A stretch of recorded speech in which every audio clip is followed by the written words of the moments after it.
Merry Christmas, baby. Reindeer's coming out to play. Santa Claus is packing the presents, making sure you've been behaving okay. Merry Christmas, honey. Yeah. The snowman's dusting off his hat, putting on the show for everybody, to give them a smile that lasts another year. There's something that happens when sleigh bells are ringing, when December ends, when the children are singing, yeah. It's Merry Christmas, baby. Ooh, yeah. There's room at the table for big and for small. All the fire is popping, the chestnuts are cracking, yeah. Merry Christmas, baby. Merry Christmas, baby. The snow is laying 2 feet deep. Now wish upon a falling star, so all your secret dreams can come true. All right. Welcome everyone to Crypto Talk with Brianna and Scott. I'm Scott. Hi, Brianna. How are you today? Hey, Scott. I'm great. I'm so happy to be back. I missed last week and I was missing being here. So I'm just thankful to be able to enjoy this little festive border we have around us right now while it's still season. I decided since you missed it, we had to bring her back. You know, we got at least one more shot at it, which is kind of fun. And there's some fun little some friends that might show up periodically. Yeah, I love my gadgets, you know. Yeah, so welcome everybody to our, I guess this would be our New Year's show, New Year's Eve show, almost New Year's Eve, I guess. So yeah, it's been an interesting week for me. I have been still trying to get rid of COVID. It's now 2 weeks, and I keep testing positive. Literally, it's like 14 days tomorrow, but I keep testing positive. Like, when am I free to leave? When am I free to leave my jail, Brianna? I don't know. I'm glad you're doing better, and I know how miserable that is. I had it not long ago, and yeah, it's not fun, but I'm glad that, hey, you're still showing up. So at least you have this outlet, right?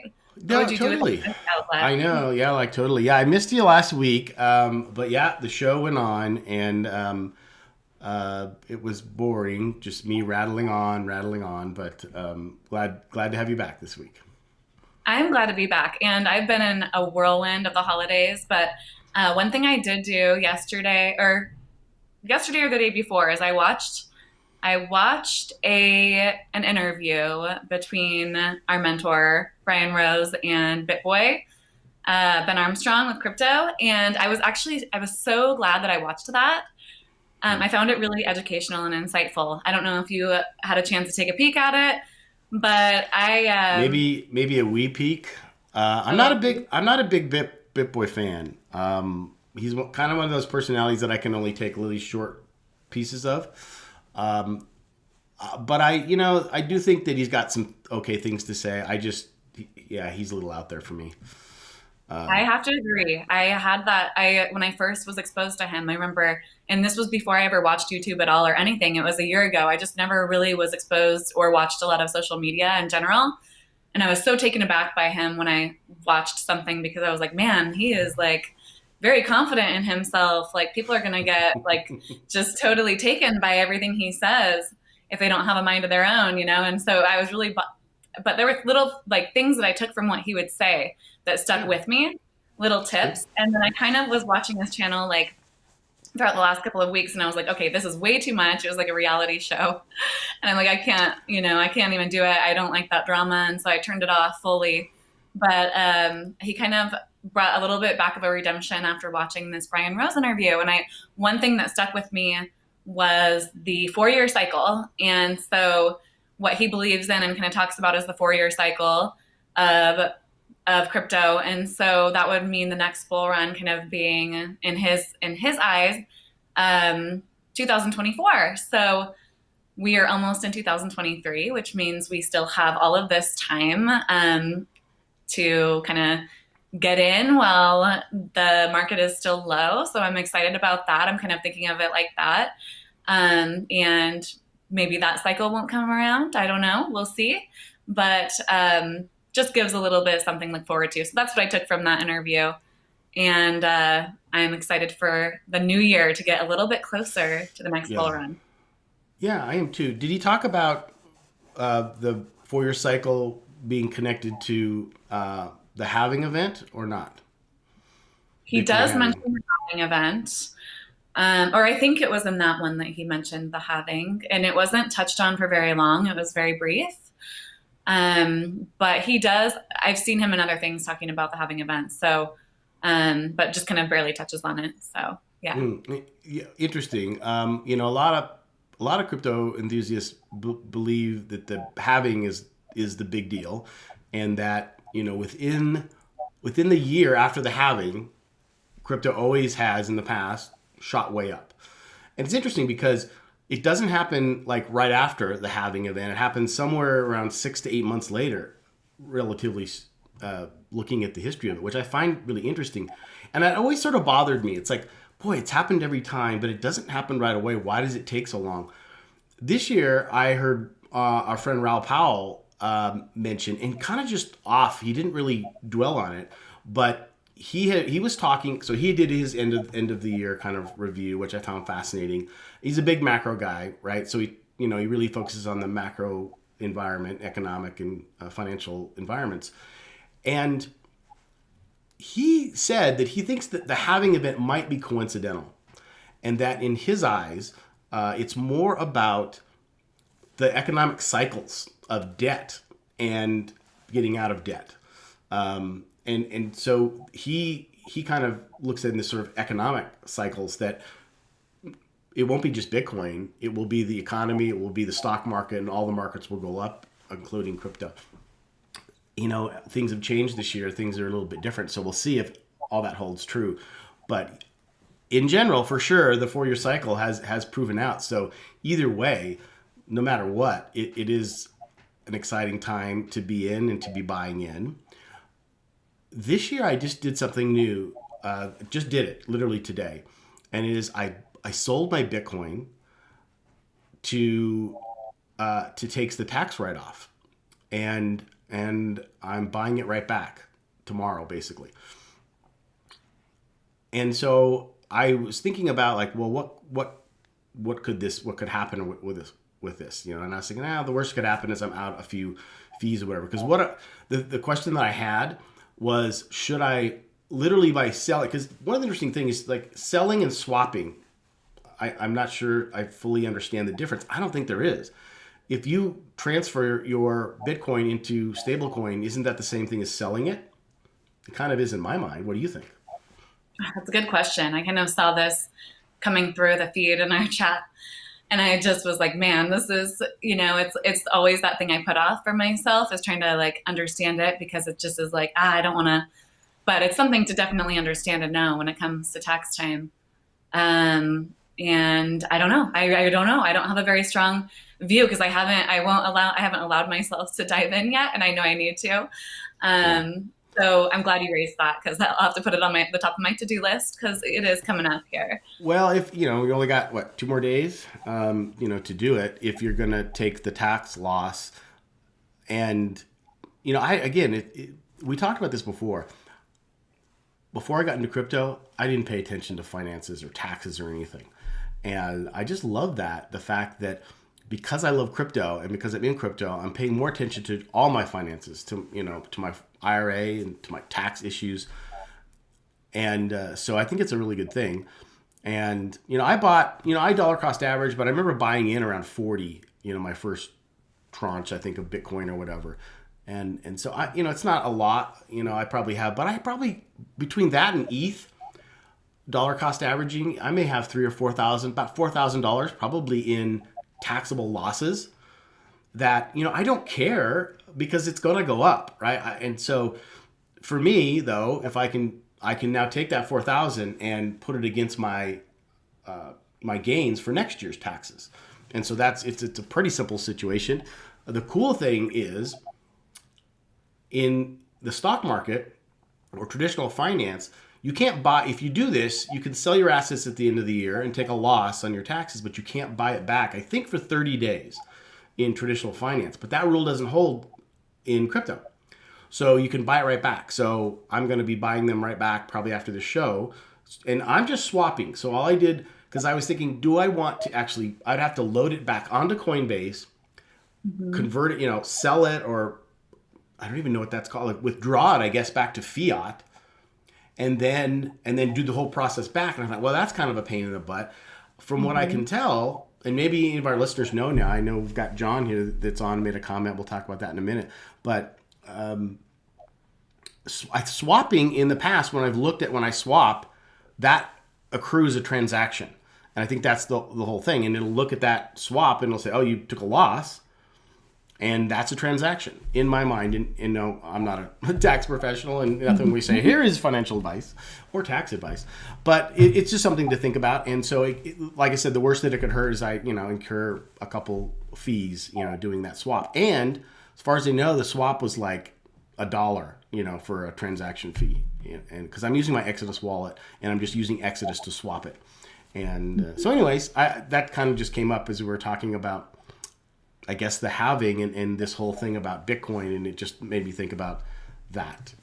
It's a good point to bring up. I'm glad you brought that up, because anybody who sees this in the next day will have a chance to make some moves if they decide to do so. So you'll have to let us know how that plays out for you, Scott, and if the swap is enough, and if that works. Right. That's good. So let's see what John says here. He says, not an expert yet, but wonder about the fees and the total ecosystem. Yeah, the fees. The way I did it, swapping was very low. If I had to pull out into fiat, I think it'd be quite a bit more. Then I have to go back to Coinbase and so on, because I'm really doing the whole thing from my hot wallet, which is awesome. And John said here that BitBoy's honest, but he's not bashful, which is very true. Yeah, and he has what did he say? Understands the deep web of what went down with the FTX. Yeah, he probably does, and. It's fine. I thought the whole thing going down to the Bahamas was a little drama, but again, he's a YouTuber. And the cool thing is he admits it. I did hear the first part of that, and he's like, I couldn't even believe that they would even talk to a YouTuber or whatever it was, when he had a lunch or something with somebody. He did raise a point, and I just want to touch on this real quick, and then we can move on. But he raised a really good point, because I was like, in the whole thing, for one thing, I'm a little bit biased because I don't like reality TV, and I don't like social media, really, to be honest with you. Right. And I don't like a lot of noise. But so that's why I kind of stopped watching. It was just too dramatic.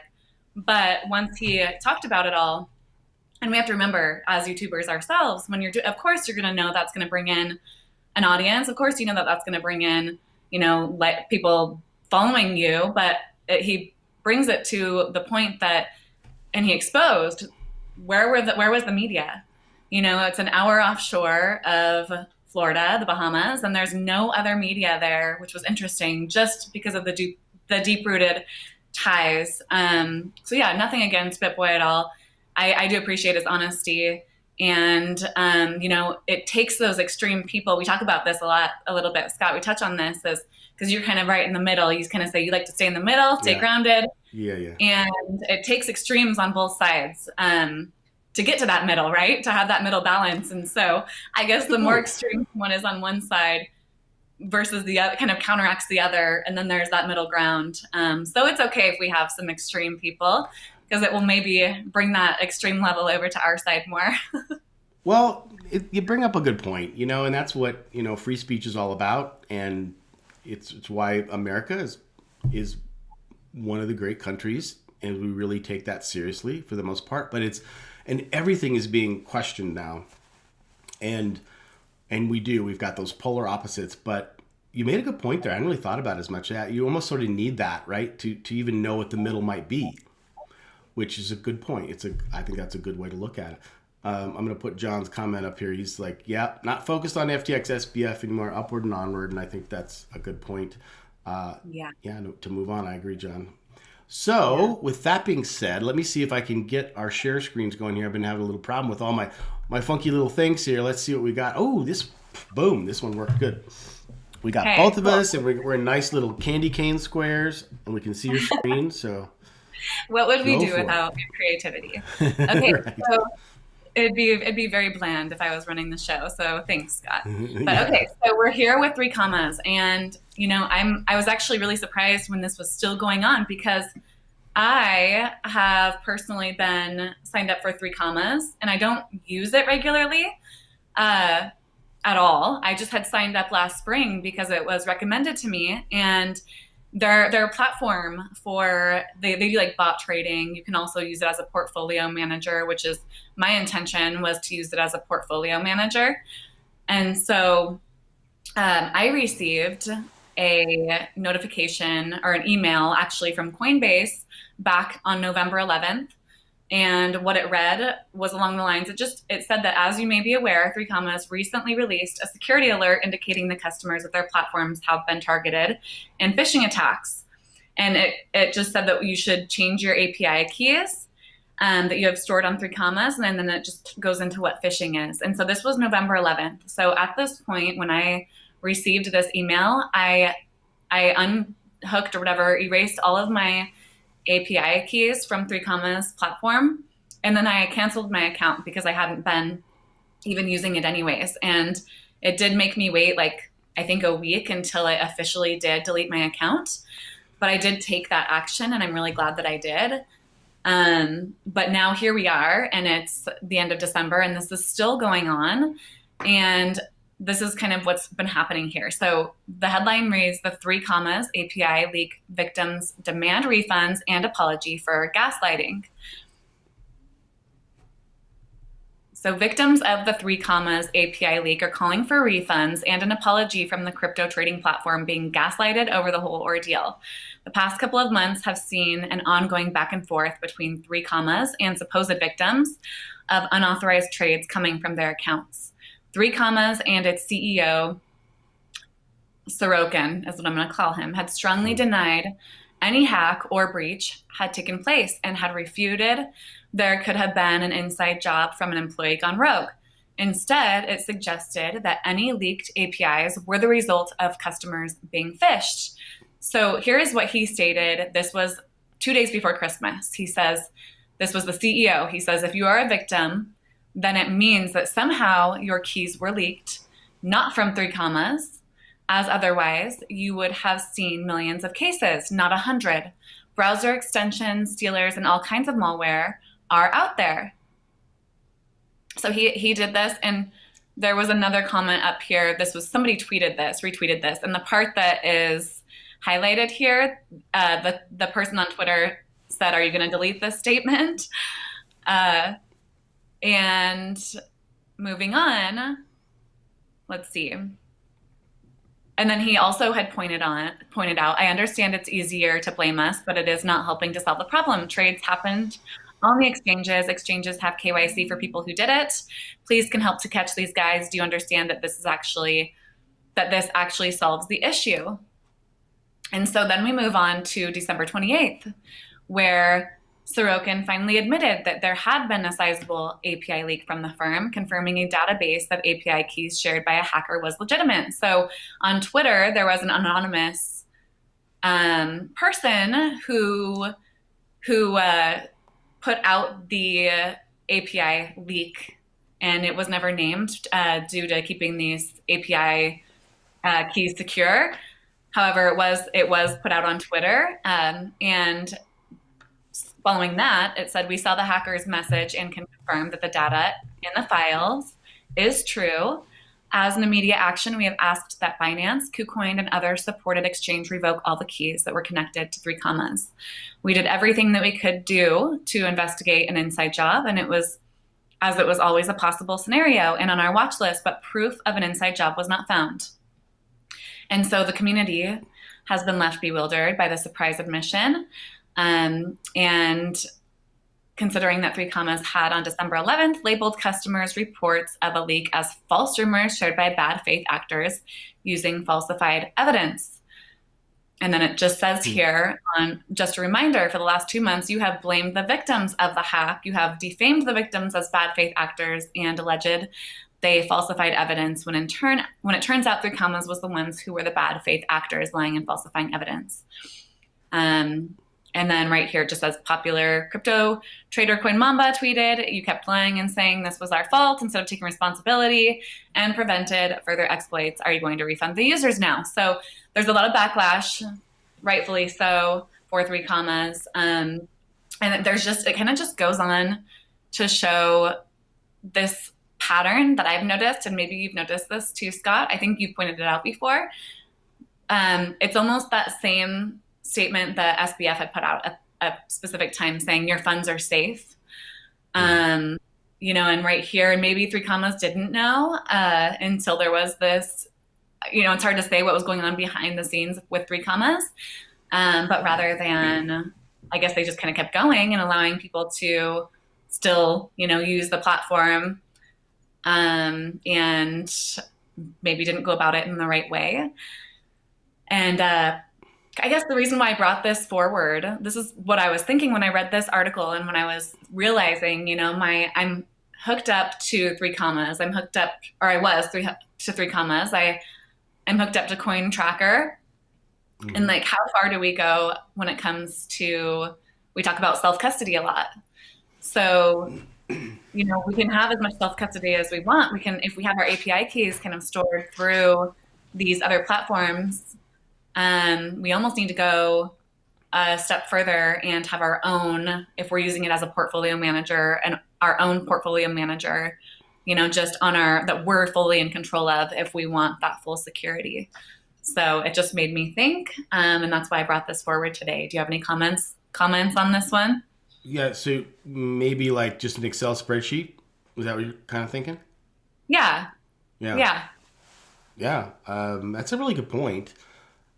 I use Coin Tracker, and you got APIs set up. I use there's probably 4 or 5 different applications that I use that need API keys to either an exchange, mostly exchanges now that I think of it. And what does that mean? What are the dangers of that? I didn't even realize really that this was an issue, this API, connection issue. And I hadn't seen this thing about 3 Commas. And so that's pretty scary actually. You know what it made me think of? The whole article made me think of how crypto is a baby. And it really is the wild, wild west out there, or out here or wherever, because I'm fully engaged. And yet there is really no safe haven. There really isn't. We can do the best we can do with maybe cold wallets is probably the best we can do. And if you're really concerned, then you got to just leave it there. Don't do anything with it. Don't connect it to anything. Don't track anything in a portfolio tracker. don't do anything, And so kind of takes the fun out of it for me. But I guess the way I look at this is that this is the reality of crypto at this point. It isn't for the faint of heart.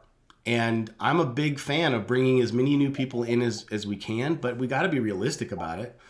And with my students, I am very realistic about it. But I also say, look, if you're willing to take your time and understand this stuff as best you can, because you're never going to understand it all, and you start off slow and you get comfortable at least with the mechanics of it so that you're not creating your own mistakes, which happens a lot. Well, it happens, right? You mistype something, or you aren't paying attention and you send it to the wrong network. I've done that. I've lost, and I think I'm at the minority. I know people that have been in crypto a long time that have lost a lot of money in just being in crypto, thousands of dollars, because that's part of the game. It's like you can't really take advantage of anything if you don't get in there and try. And by getting in there and trying, you're probably going to mess up. I don't know anybody that's perfect at this.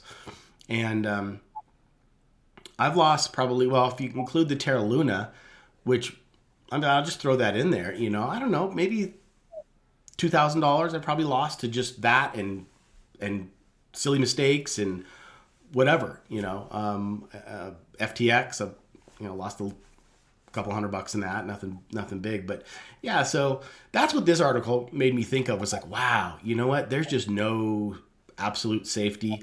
And if you think that, you probably shouldn't be here, and I pointed this out in a couple articles that I've written, and sometimes maybe even said on the show. And I don't mean this maliciously, but for those people that lost thousands and millions of dollars in some of these hacks or exploits or bankruptcies, my question is why? Why did you have so much money in here? I think that the best advice I ever got when I was learning crypto was that you should never put more into crypto than you can afford to lose. Now, people would argue, well, I can't afford to lose anything. I get it, but the losses that I've taken didn't put me into bankruptcy. That's my point. It shouldn't wipe you out or wipe out your complete savings or your retirement. And so I just think that there needs to be more voices in crypto like us that are cautious, that are aware of this, and to tell people, don't put money in here that you can't afford to lose, because right now crypto is not a secure place to just bank on your future. Unfortunately, that's still in the traditional financial system, and even there, we tell people, hey, that's not safe either. But it is relatively more safe, and I just got to be honest, that's how I feel. It is. It's just because it's established. It's the way of things. Crypto is the future. Crypto is going to be the place where we're all going to be eventually, and it will get better. It will be safer. It will attract the masses because it's going to get better and better and safer and safer. But right now, it's not there. So that's my 2 cents. Let's see. John here says, yeah, John agrees. Yeah, portfolio mix. I think that's what you're saying, John. Is diversification. I mean, there's lots of good things you can do, right? And to be as safe as you possibly can. And even then, my point is, we can get burned. I mean, by you using 3 commas as a portfolio tracker, just like I do, that's the furthest thing from my mind that I could get burned. And it doesn't sound like you have been yet, but you could have been. And that's scary. Yeah, I like that other, you're right. And John also said we are living in a get rich quick culture. And I think that's the other thing. A lot of it is it's a shift in perspective. We have to retrain our minds and our brains from the everything just is convenient and comes quickly. It's a more longer term approach. And it's an education. And it's a good way to look at. I really like to look, and it's all about that perspective. If you think everything's just safe like it is in the traditional financial system, when you go into crypto, if you go in with that perspective, then you're going to be let down. But if you go into it as looking at it, just like you said, Scott, like this is all in its infancy, and you're almost learning with crypto. Like it's almost an education in itself. So look at your loss as tuition fees, right? And just kind of, but don't put in more than you're willing to invest in that education, I guess, if it goes the wrong way. But either way, I'll learn. So, well said. Yeah. Couldn't agree more. Awesome. Hey, before we move on, I just want to touch on John's other comment here, and he says, "What's your thoughts on Bitcoin? High, low, bounce around the bottom, freeze? What do you think?" I will just say, yeah, John, that I'm not an altcoin investor. But I am a Bitcoin investor and Ethereum. I guess maybe some people call Ethereum an altcoin. But I do look at it for the long run, and of course, where Bitcoin goes, the rest of the crypto market goes too, right? So it's always the barometer. I always got my eye on it. I'm always have an opinion a little bit about where it's going to be, but it really doesn't keep me up at night. And it's funny, I don't really engage in. I used to like really look at the analysis and the charts and the 4-year cycle and all these different things. I don't look at it as much or worry about it too much because I know I'm in it for the long run. I dollar cost average, so I'm buying low right now, feeling good about that. And I just thought about this, this tax harvesting is cool. It's another cool thing. I hadn't really thought about it, but it's like, hey, if I'm in it for the long run and I believe it, then this is just another opportunity for me to take advantage of that, the downward spiral. And I understand that crypto's volatile and it's going to go up and down. And if I'm paying attention, then I can take my losses and take those losses against my gains for next year, because I fully believe that there will be gains next year or the year after for sure. And I also can, even as a long-term investor, and to tell you the truth, Brian, I'm not sure. It'll be interesting to see what really happens when it gets there. But my thought is when crypto gets back up to 60, I will probably take some profit. And I know our mentor Brian Rose talks about that. I wonder what he thinks about stop losses now, because to have stop losses, which means you have to have your crypto on an exchange. You have to have it on an exchange. So but for me, I'm going to have it calculated out so that if it gets to 60 or whatever, I'll sell some and keep my position and let it ride higher, but fully knowing it's probably going to go down again. So to answer that, I guess long-winded to sort of answer that question is, I think it's going to bounce around. I don't think we're going to go down to this 7,000, 5,000, which, I've heard some people say we're in for another big drop. It could go that low. I don't think so. But, I'm not going to be crazily surprised if it does. And I'm not going to freak out if it does either, until it's zero. And even if it goes to zero, I believe it will go back up, because I absolutely believe in it as a future and as this unbelievable asset that almost was a miracle. Just the way it was created, and how it was created, and the sophistication of it, and the forethought of how it's created, how you have to mine it, how it, you have the halving, how there's only 21 million. There's just so many brilliant things about it, and I think people will continue to see it as the years go by, as what's happening now, really interesting phenomena with the FTX CeFi crash, if you will. A lot of the mainstream media is like, oh, crypto is dead, crypto is bad, crypto is full of fraudsters. But slowly, we're starting to see them have on some guests that understand the difference. And they understand that these were bad actors in mostly coming from traditional finance, creating these CeFi businesses using crypto assets to invest and bringing all the worst practices from traditional finance into crypto, and then exploding and crashing on their own. Our wonderful regulators didn't figure it out and get them. They crashed on their own. And so people are saying, okay, wow, look at DeFi. It's doing great. It's doing what it's doing. Look at Bitcoin. It hasn't crashed with all this turmoil. It hasn't crashed. And so I think slowly, and this is my prediction for next year, that slowly more and more people are going to see the difference. They're really going to understand what Bitcoin and DeFi really are. And I think the last few years, there's been a lot of confusion because of this whole CeFi crypto thing. They're in crypto, but are they really? And, what's going on? That's becoming clear. So, again, long-winded answer. What say you, Miss Brianna, about Bitcoin? Where's it going to be? Yeah, I'll make a quick prediction. And my next article actually will touch on, it goes in depth. It doesn't just touch on, it goes in depth as Bitcoin being a valuable asset. And we have so many factors coming in. On one hand, we have, I look at the macro quite a bit.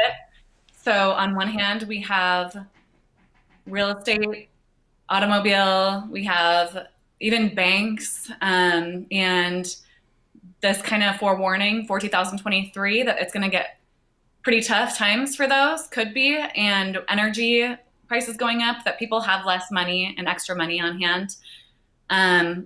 So on one hand, we may have less liquidity in people's hands in the developed nations.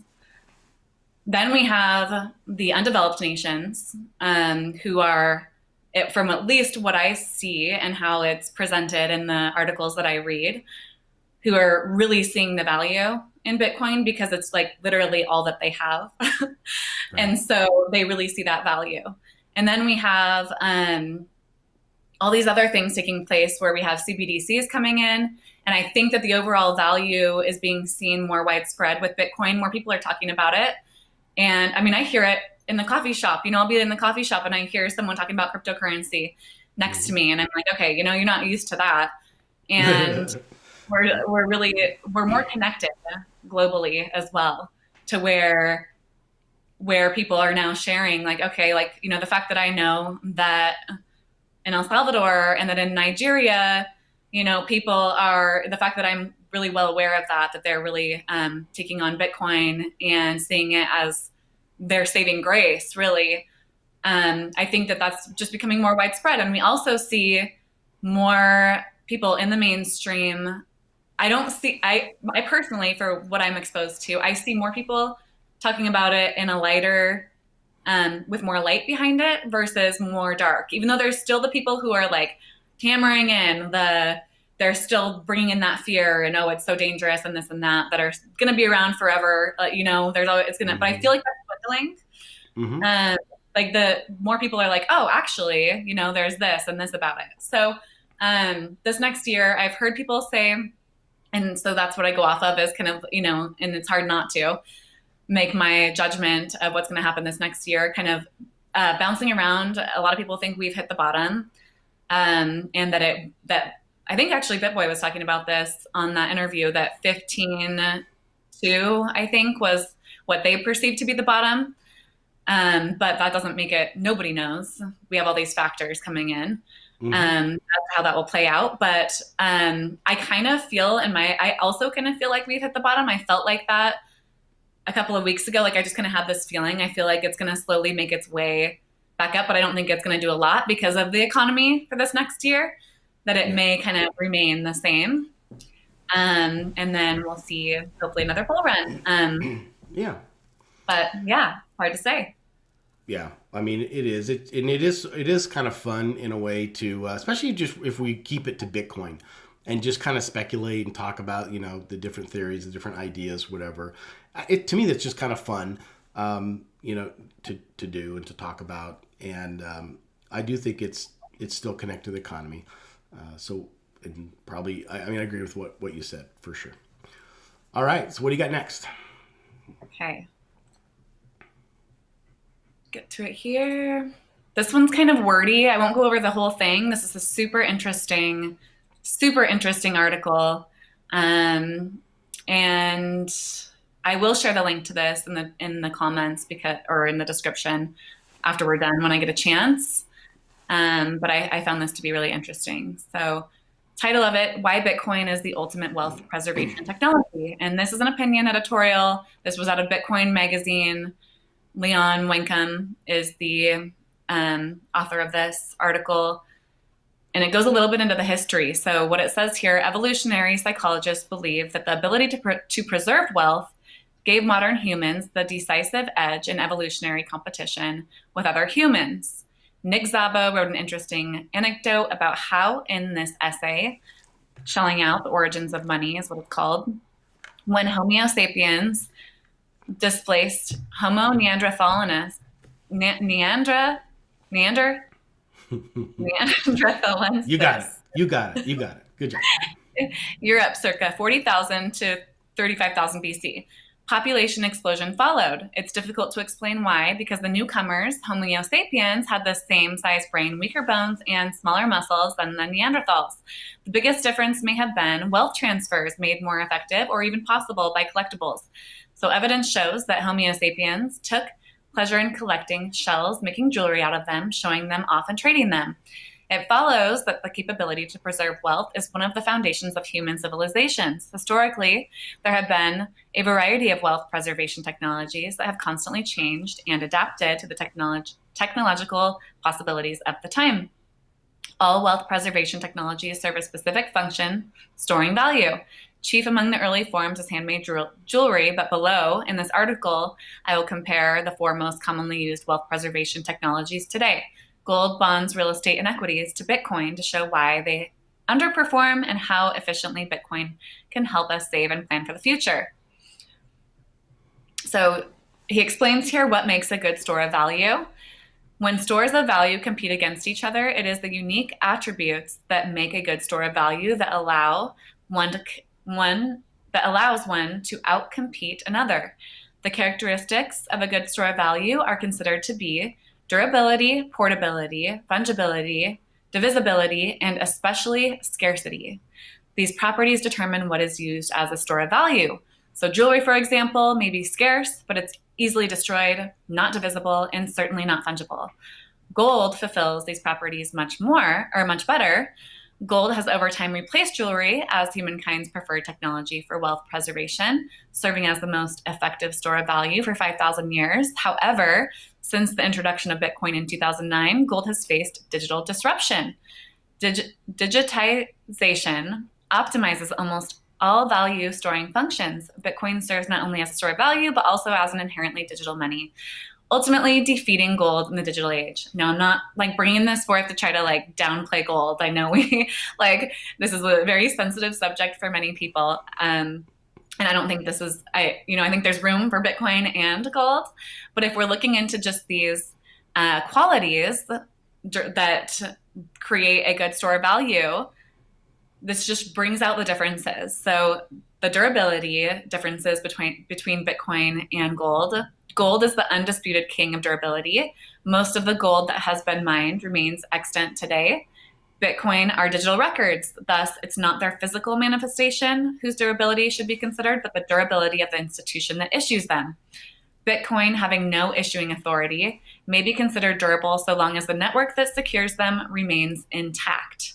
It is too early to draw conclusions about its durability. However, there are signs that despite instances of nation states attempting to regulate Bitcoin and years of attacks, the network has continued to function, displaying a remarkable degree of anti-fragility. In fact, it is one of the most reliable computer networks ever, with nearly 99.99% uptime. Now, moving on to portability, Bitcoin's portability is far superior to that of gold. As information can move at the speed of light, thanks to telecommunication, gold has lost its appeal in the digital age. You can't send gold over the internet. Online gold portability simply doesn't exist. For decades, the inability to digitize gold created problems in our monetary system, historically based on gold. With the digitization, you know what I'm trying to say, of money over time, it was no longer comprehensible whether national currencies were actually backed by gold or not. Also, it is difficult to transport gold across borders because of its weight, which has created problems for globalized trade. Due to gold's weakness in terms of portability, our current fiat-based monetary system exists. Bitcoin is a solution to this problem, as it is a native digital scarce commodity that is easily transportable. And then this picture shows storing gold versus storing Bitcoin. I like this picture. Nice. We have gold, and then we have Bitcoin below. Right. And then divisibility. Bitcoin is purely digital, so its divisibility is much better compared to gold. Information can be subdivided and recombined almost infinitely at almost zero cost, like numbers. A Bitcoin can be divided into 100 million units called Satoshi. Gold, on the other hand, is difficult to divide. It requires special tools and carries the risk of losing gold in the process, even if it's just dust. And then fungibility. Gold can be distinguished, for example, by an engraved logo, but can be melted down and then is fully fungible. With Bitcoin, fungibility is tricky. Bitcoin is digital information, which is the most objectively discernible substance in the universe. However, since all Bitcoin transactions are transparent, governments could ban the use of Bitcoin that has been used for activities deemed illegal. which would negatively impact Bitcoin's fungibility and its use as a medium of exchange, because when money is not fungible, each unit of the money has a different value and the money has lost its medium of exchange property. This does not affect Bitcoin's store of value function, but rather its acceptance as money, which can negatively impact its price. Gold's fungibility is superior to Bitcoin's, but gold's portability disadvantages make it useless as a medium of exchange or a digital store of value. And then I'll just go over the last one here of scarcity. And so with scarcity, gold is relatively scarce with an annual inflation rate of 1.5. However, the supply is not capped. There are always new discoveries of gold, and there is a possibility that we will come across large deposits in space. Gold's price is not perfectly analytic. When gold prices rise, there is an incentive to mine gold more intensively, which can increase supply. In addition, physical gold can be diluted with less precious metals, which is difficult to check. Furthermore, gold held in online accounts or other products often has multiple uses. And I'm just going to move up here forward. The supply of Bitcoin, on the other hand, is hard capped. There will never be more than 21 million. It is designed to be disinflationary, meaning there will be less of it over time. So yeah, I'm not going to go over all of this. Audibility is another one, actually, that was just kind of interesting. This whole article is super interesting. Yeah, this is a good one. And I guess I'll end with Bill Miller, who says that Bitcoin is like the printing press, steam engine, railroad, automobile, or electricity, a well understood path for the path of new tech. Yeah. Whew. That's a dense article, and yet so good. I do love that kind of article too. I think from this, what my takeaway, excuse me, is I'm going to go to the moon and I'm going to go to space and start mining for gold. I'm going to space and find that big ass asteroid that's got gold in it. I never thought of it that way. It's like, I know. Now we know why there will be space war, or they say there will be space wars, between nations up in space. They're really trying. Gold. Yeah. Them gold. In their gold in them there moons. With Bitcoin, you don't have to go to the moon. You can use Bitcoin. Yeah. Let's use Bitcoin. Yeah. Yep. Good stuff. I love it. I like. What was the other thing I took away from that? Yeah. Just all the like robust stuff. Like I said, I think Bitcoin is it's just a miracle. It's that once in a lifetime for sure creations, right? Like, I don't know if I'm going to kind of compare the iPhone. I think the iPhone, revolutionized the world, or the digital phone. But I think the iPhone is what created it. It's like that one thing that just you couldn't see coming, and it just boom, and it changed everything. And what I was thinking about this too is like, is it Bitcoin or is it blockchain? That I should say is the miracle invention. The thing about blockchain, it's been around a long time. It had been around way before Bitcoin. So it really took Satoshi Nakamoto, I think, to take this blockchain technology that's been around forever or a long time, and then create this thing, this Bitcoin, that unleashed everything. And it just unleashed everything. And then Ethereum, which is amazing too. And I was thinking about some of these fundamentals the other day, and how Ethereum is such a simple concept in a way. It's like you take all the goodness of Bitcoin, the blockchain, and all the robustness that it creates, and then you just add the ability to run programs on top of it. And not that Bitcoin might not get there in the future. It might, I read some articles that people are building on Bitcoin, that the Lightning Network is ready to rock and roll, and that people are building stuff on Bitcoin.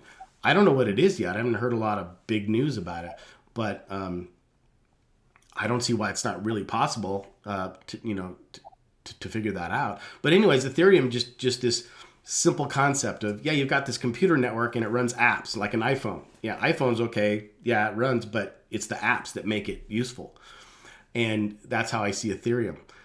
And yet what it's unleashed then DeFi, from it, which I also think is,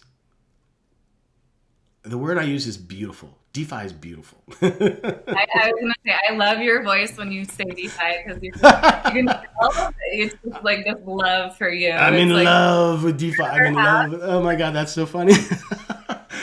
So then I'm laughing because now I have to share. I got to share my screen because we're kind of running out of time here, but so I got a couple of things I want to share here. Oh my God, I'm in love with DeFi. I didn't realize that it was that obvious. Everybody knows, Scott. Everybody can see. Well, but here, look at this. I found this really cool article by as kind of a summary what we learned from crypto in 2023. And look who that author is. This J. Scott McMillan at Crypto Cowboy Montana. Oh, interesting article. I'm not actually going to go through this. I was going to maybe read through some of this, but you can find this on my Medium channel. I've been starting to publish all my blogs and stuff on a Medium publication. And so this one is just a summary of 2022 in my view, and then what we could look forward to in 2023. And I'll put the link in there for people to find. But the other thing I wanted to share was I just wrote this morning because I was in my love affair with DeFi, and I just needed to express my love. writing some love letters to DeFi. I wrote a love letter to DeFi. So let me read this. Let me read you my love letter. Oh my God, that's so funny. Yeah, I just wrote this today, and I was just like, DeFi is brilliant. And that's all I have to say. So think about this. The old way of earning interest on your money was to deposit it in a bank, right? And not too many years ago, you'd walk into a local branch office of your bank, and you'd either plunk down a bunch of cash or you'd write a check and you'd deposit it into your savings account. Now, I remember when I used to do this, I would feel so good as I'm walking out of the bank with my head held high because, I knew that I had done a good thing. I was saving for my future, and the bank was going to pay me to put my money there. And it felt so good to earn that whopping 1 or 2%. This is back a few years ago. Of course, now it's 0.5%. Whoopee. and then it got easier to deposit money into banks. Now you just snap a picture of a check and it's in your app in your bank, right? But once that my money was in the bank, into my savings account, then they kept it in a big vault somewhere, right? Or they didn't really keep it in a big vault. I thought they did, right? I'm thinking, okay, here's my money. It's in that big vault back there. You'd walk in, you could see it back there, right? And it's just sitting there waiting for me to get it back out when I want it. Well, no, they lent my money out to other people that wanted to borrow, or they invested it so they could earn more money. Okay, and I think most people get that or got that, right? That banks would use the money to make more money. That's what banks did. And they had to pay all those bank executives. They had to purchase all those buildings. Banks have a ton of buildings. You look around at the average big bank. There's 30 different branches. They had a lot of buildings they got to pay for. So yeah, they better make a lot of money off of our money. And they do. And so while my money was in the bank, though, they controlled it, right? If they didn't like me or they thought I was suspicious or something was shady, they could freeze my account. No ifs, ands, or buts. They had the right to do that. And if the bank went bankrupt, my accounts would be frozen. Now, of course, the government did insure those funds up to $100,000, but even then it would take time to settle that bankruptcy and for the government to slowly, eventually pay me back. And then anything over $100,000, yeah, good luck getting any of that back after bankruptcy court. And people are going to find this in FTX, which nothing is. But this happens in traditional finance. They go bankrupt. Anything over $100,000, you're lucky if you get back in a timely fashion. So just painting the picture of not even all the crazy different stuff, but just basic savings. And we just accepted that. That's the normal way. And it was the way it's always been done. and for the most part, we all accepted it. Now I come from a banking family. I totally get it. My family did really well, really well, living off the banks. And in its time, it was awesome. I mean, without the banks, really, in the banking system, democracy and the economies as we know today wouldn't have flourished like they do.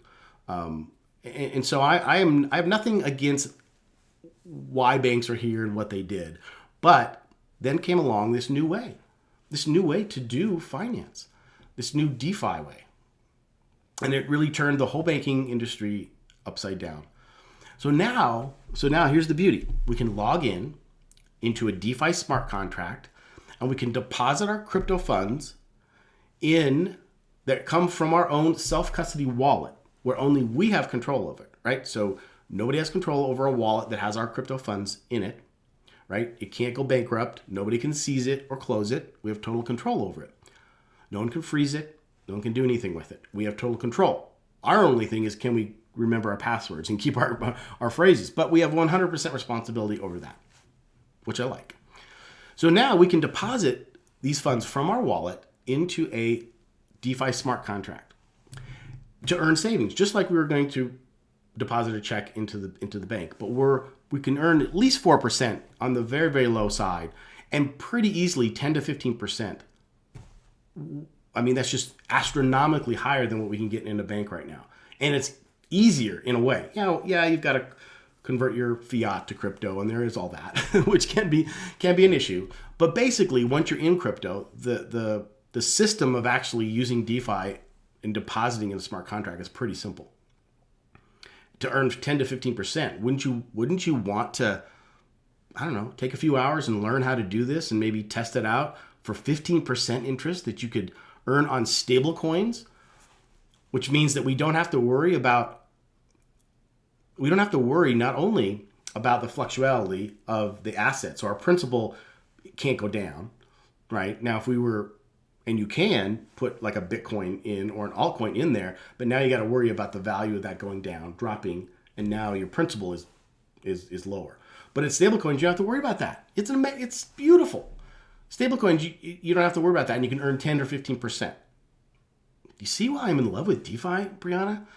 And I'm not even finished yet.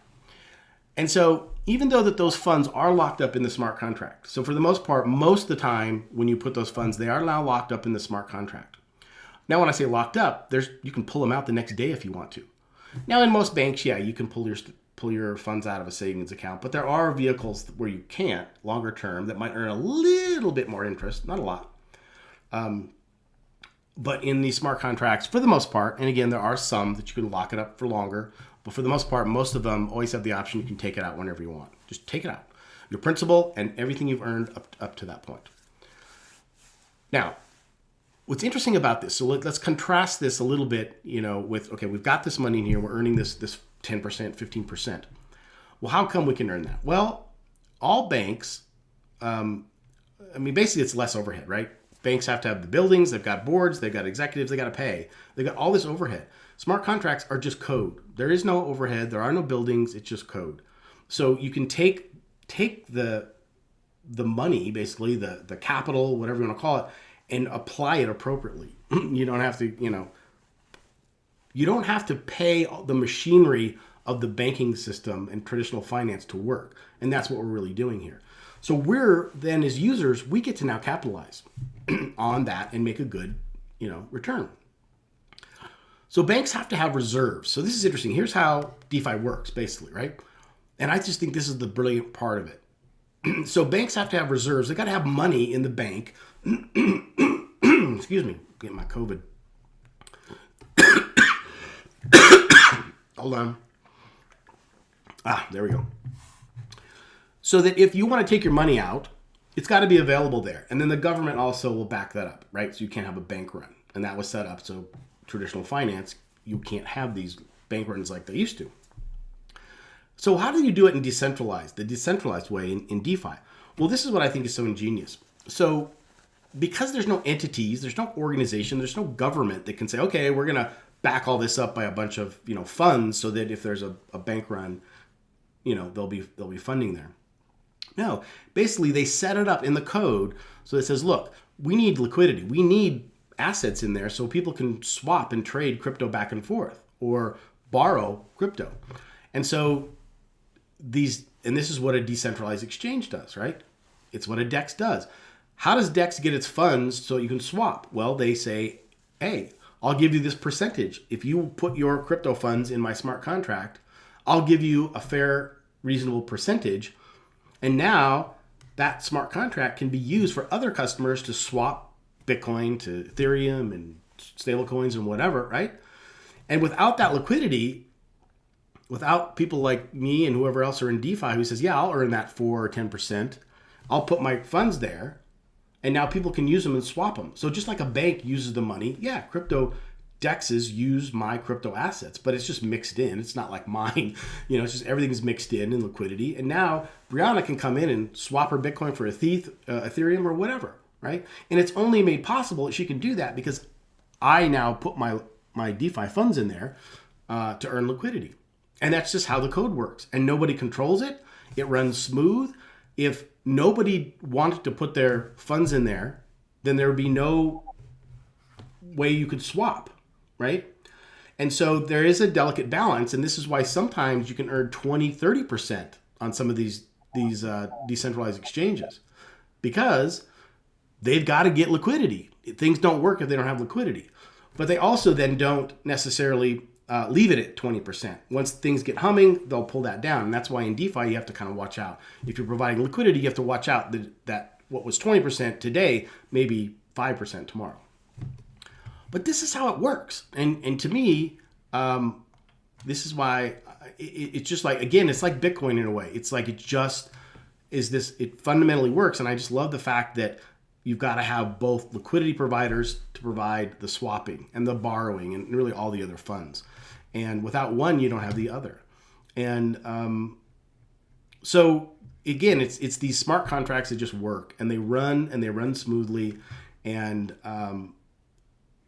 if you look at this process like that and you break it down, to me, it's even more beautiful. And it's just the epitome of fairness. It's just a fair system. And it works, and it's not controlled by anybody. And the fact that everything that we've learned about trust and about money and finance is all built around trust. Everything that the traditional financial system created is all because humans can't trust humans. That's why we have to have all these people involved, all these mechanisms, all these organizations, all these regulations, because we can't trust each other. But we've been able to piece this thing together in traditional finance to make it work. But then comes along this it's beautiful. And it's DeFi, but it's DeFi for me is where it's where the rubber hits the road. It's where when I learned the concept of decentralization, it's at that point that I realized, that this is what decentralization is all about. This is what the dream is about in DeFi. Now, it encompasses a lot of things, and Bitcoin has its own, beautiful system also. But when it comes to me, like living my day out in trying to save money and trying to get a good interest rate, it's DeFi where the rubber hits the road for me. And it's like, wow, this really makes a lot of sense. I don't have to be an accredited investor. I don't have to have hundreds of thousands of dollars to play in this game. If I want to borrow and leverage, I don't have to be a bigwig to do it. I can take as much risk as I want. And there are no backroom deals in DeFi. There are no closed door deals where nobody knows what's going on. In DeFi, everyone knows everything that's going on. You know that if to borrow, you've got to have much more collateral. You've got to be over collateralized, right? And you know that if you're borrowing against Bitcoin and the value of Bitcoin drops, that you're going to get liquidated, and it's just code. It's nothing personal. It's not, you can't pick up the phone and say, hey, I'm having a rough week this week. Can I get an extension on that loan? No, it's code. You're out. And it's not harsh. It's beautiful, and what happened with these DeFi companies was that they were playing this game. They were taking closed door deals from people from money in traditional financial ways, and they were saying, hey, we're going to invest these. You don't need to know. You don't need to know what's behind the closed door. We'll invest these and we're going to give you a really good return. And then they put their money in these DeFi protocols, millions and millions of dollars of them, and leveraged. And what happened was the DeFi protocols did what they were supposed to do. When Bitcoin and these other volatile assets went down, the smart contracts liquidated them like they should. But instead of going back to their customers and saying, oh, you know what? Sorry, we made a bad investment and we didn't pay attention and you lost your money. No, they didn't tell anybody. They're like, okay, we'll patch this up. We'll figure this out. And then they leveraged again and almost doubled down on even more riskier assets to try to catch up. And the whole thing came tumbling down. And there we have it. And right along, running just smoothly, doing its thing, happy as a lark, is DeFi. And there is my lesson for today. And my little love letter. That was great. Great. Well done. Really, like, well done. That was a great article. Please share that with me so I can add that to my link and look forward to more of that, because that's a great breakdown for people who don't understand it. And, you know, it's hard to understand. It's difficult to grasp. And so I like that comparison between traditional, you know, being able to, you know, I was actually like remembering being in the bank with my mom and like she'd carry her like bag and putting the cash out and all of that. I didn't experience that ever really, because all I did was take a check-in, and then it was all, you know, I never had the stacks of money on the counter.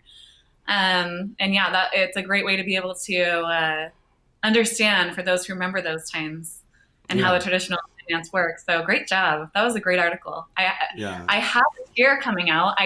My eyes water. I don't think it was any combination. No, I think you're touched by, you know, how in love I am with my DeFi. There's a lot. There's so many things, but that was very well done. And it does, you know, what sticks out to me too is just that the emphasis on it being trustless. There is no human involved. And I think as time goes on, and especially during these times, it's been a wake-up call that there's a lot of trust that we have to give in our day-to-day, right? And trust on other people. And it's really nice to be able to take this and bring that trust within ourselves. If we can handle our keys, right? If we can just handle our keys, we should be good to go. I love that. We trust ourselves. You know, you're right. Every time we walk out the door, we have trust in all of this stuff. You know, we have trust in the bus system, the train system, the plane system, you know, the police system, you know, all these systems, and then the banking system, right? And, you know, again, I have nothing against the banking system, and I have nothing against the systems, and nothing against trust. And I don't have an issue trusting my fellow man, except I do. You know, what I mean is that deep down in, obviously, we don't trust each other, or we wouldn't have had to create all this stuff. You know, and it isn't bad or good. It just is what it is. It's been that way since the dawn, you know, of mankind, womankind, mankind, whatever that word is now.